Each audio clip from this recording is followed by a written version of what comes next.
Hello friends, I am Ramit Gupta. I hope you are well guys. और आप सब अपना ध्यान रख रहे हैं, लेक्चर्स भी देख रहे हैं, पढ़ाई भी कर रहे हैं। सो लेक्चर स्टार्ट करते हैं गाइस।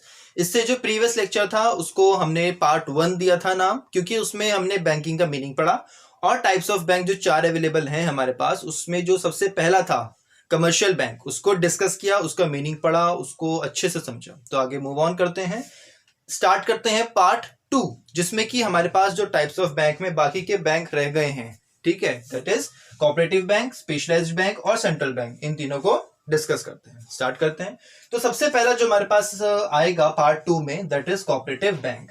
कोऑपरेटिव बैंक, इससे पहले हमने, अगर हम पिछले चैप्टर में चले जाएं, चैप्टर नंबर 2 में, तो उसमें हमने कोऑपरेटिव सोसाइटीज पढ़ी थी। जिस तरह से कोऑपरेटिव सोसाइटीज होती हैं उसी तरह से हमारे कोऑपरेटिव बैंक्स भी होते हैं, ठीक, जिनका जो मेन मकसद है वो क्या है, अपने मेंबर्स का वेलफेयर करना।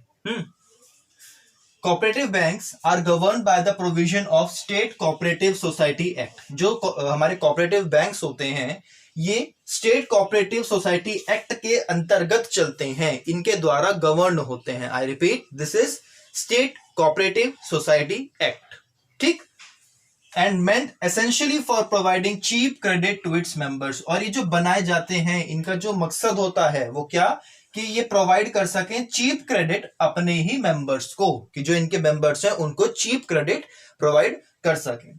It is an important source of rural credit, और ये एक बहुत ही अच्छा और एक इंपॉर्टेंट सोर्स है रूरल क्रेडिट का। जो गांव में लोग होते हैं उनके क्रेडिट के लिए ये एक एसेंशियल और एक इंपॉर्टेंट सोर्स माना जाता है। Clear? So this will be cooperative bank. सिर्फ जो हमारा कमर्शियल बैंक था ना वो थोड़ा लंबा था, बाकी के 3 तो बहुत छोटे छोटे से हैं और बहुत जल्दी से समझ में आने वाले हैं, ठीक। नेक्स्ट हमारा है स्पेशलाइज्ड बैंक, ठीक। As the word suggested meaning, मैंने हमेशा कहा है स्पेशलाइज्ड यानी किसी किसी चीज में जो स्पेशलाइज्ड है, ठीक है। यानी स्पेशलाइज्ड बैंक्स आर, जैसे कौन से हो गए, फॉरेन एक्सचेंज बैंकर्स, ठीक है, industrial banks, development banks, export import banks, catering to specific need of these unique activities. जो क्या करते हैं, अपनी ही उन स्पेसिफिक एक्टिविटीज को परफॉर्म करते हैं, ठीक है। ऐसे बैंक जिनका मेन मकसद क्या है, फॉरेन एक्सचेंज का करने का ही, इंडस्ट्रियल बैंक्स का ही करना, एक्सपोर्ट इंपोर्ट का ही करना, ठीक है, डेवलपमेंट के लिए पैसा देना, ठीक है। ऐसे जो अपनी किसी एक काम में ही एंगेज्ड हैं, ठीक है, उसी में स्पेशलाइज्ड हैं, उनको हम क्या बोलते हैं, स्पेशलाइज्ड बैंक्स होते हैं। This bank provide financial aid to, ये जो किसको प्रोवाइड करते हैं फाइनेंशियल एड, इंडस्ट्रीज को, या heavy Turkey projects and foreign trade, foreign trade में या जो हैवी टर्की प्रोजेक्ट्स होते हैं उनमें, ठीक है, या फिर इंडस्ट्रीज को ये फाइनेंशियल एड यानी कि पैसा प्रोवाइड करते हैं। क्लियर? जो नेक्स्ट है हमारे पास, दैट इज सेंट्रल बैंक। छोटी क्लासेस से भी पढ़ते आए हैं सेंट्रल बैंक को, तो क्या कहते हैं, the central bank of an country. जो सेंट्रल बैंक होता है हर कंट्री का अपना अपना सेंट्रल बैंक होता है, ठीक है। जैसे हमारे इंडिया का है कौन, RBI, that is reserve Bank of India, ठीक है।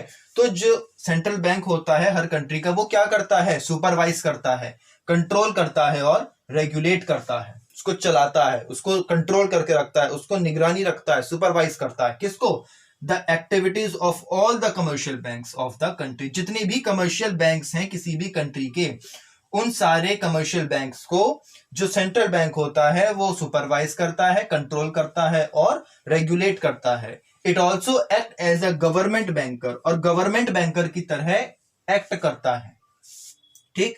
It control and coordinate currency and credit policies of an country. ये क्या कंट्रोल करता है, ये कंट्रोल करता है और कोऑर्डिनेट करके रखता है करेंसी को, ठीक है, अपनी उस कंट्री की करेंसी को कोऑर्डिनेट करके रखता है, ठीक है। और जितनी भी क्रेडिट पॉलिसीज होती हैं उन सबको भी कंट्रोल करके रखता है, ठीक है, कि क्रेडिट पॉलिसीज लिबरल रखनी है, स्ट्रिक्ट रखनी है, कैसी होगी, क्या इंटरेस्ट रेट होगा, ठीक है, सब कुछ यही कंट्रोल करता है, ठीक है। The Reserve Bank of India is the central bank of our country. और हमारी कंट्री का जो सेंट्रल बैंक है वो क्या है, reserve Bank of India, that is RBI, ठीक है। हमारी कंट्री का सेंट्रल बैंक है वो कौन है, आरबीआई। क्लियर? आई होप आपको जो रिमेनिंग के 3 हमारे बैंक्स रह गए थे वो क्लियर हैं। कोई भी डाउट हो, कोई भी क्वेरी हो, एडिशनल कुछ पूछना हो, आप कमेंट सेक्शन में मुझे मेंशन करिए, मैं क्लियर करा दूंगा। नहीं तो आप इंस्टाग्राम पर भी मुझे डीएम कर सकते हैं, g.nirmit के नाम से मेरी आईडी है, मैं एक्सप्लेन कर दूंगा। So keep watching the videos, keep learning.